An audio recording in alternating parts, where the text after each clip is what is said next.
Speed director puri Jagannadh దర్శకత్వంలో వచ్చిన temper మూవీలో డిఫరెంట్ పోలీస్ ఆఫీసర్ గా యంగ్ ట్రిగర్ ఎన్టీఆర్ అదరగొట్టాడు. ఈ చిత్రం ద్వారా హిట్ ట్రాక్ ఎక్కారు. ఆ తర్వాత వచ్చిన నాన్నకు ప్రేమతో, జనతా గ్యారేజ్ తారక్కి పూర్వ వైభవాన్ని తెచ్చిపెట్టాయి. ఈ విజయ పరంపరను కొనసాగించాలని మంచి కథ, హిట్ ట్రాక్ రికార్డు ఉన్న డైరెక్టర్ కోసం ఎన్టీఆర్ గాలిస్తున్నారు. గత 2 నెలలుగా కథలను వినడానికే టైం కేటాయించారు. ఇప్పటి వరకు 10 మందికి పైగా దర్శకులు తారక్కి కథలు వినిపించారు. అందులో దేనికి ఆయన సంతృప్తి చెందలేదు. దీంతో ఆ స్టోరీలను హోల్డ్ లో పెట్టారు. తాజా సమాచారం ప్రకారం తమిళ దర్శకుడు హరి ఎన్టీఆర్ దృష్టిని ఆకర్షించినట్లు తెలుస్తుంది. ఈ డైరెక్టర్ సూర్యతో వరుసగా సింగం, సింగం 2, సింగం 3 సినిమాలను తెరకెక్కించారు.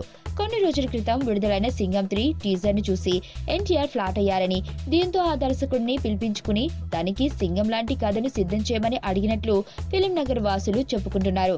మరి హరి అప్పటిలోపున స్టోరీ సిద్ధం చేస్తారో తెలియదు గానీ వీరిద్దరి కాంబినేషన్ లో సింగం లాంటి సినిమా తెలుగులో రావడం ఖాయమని భావిస్తున్నారు.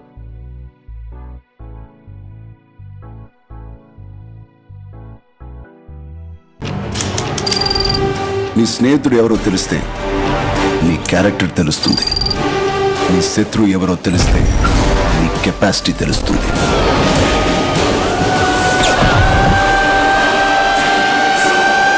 నా శత్రువుని సెలెక్ట్ చేసుకున్నాను.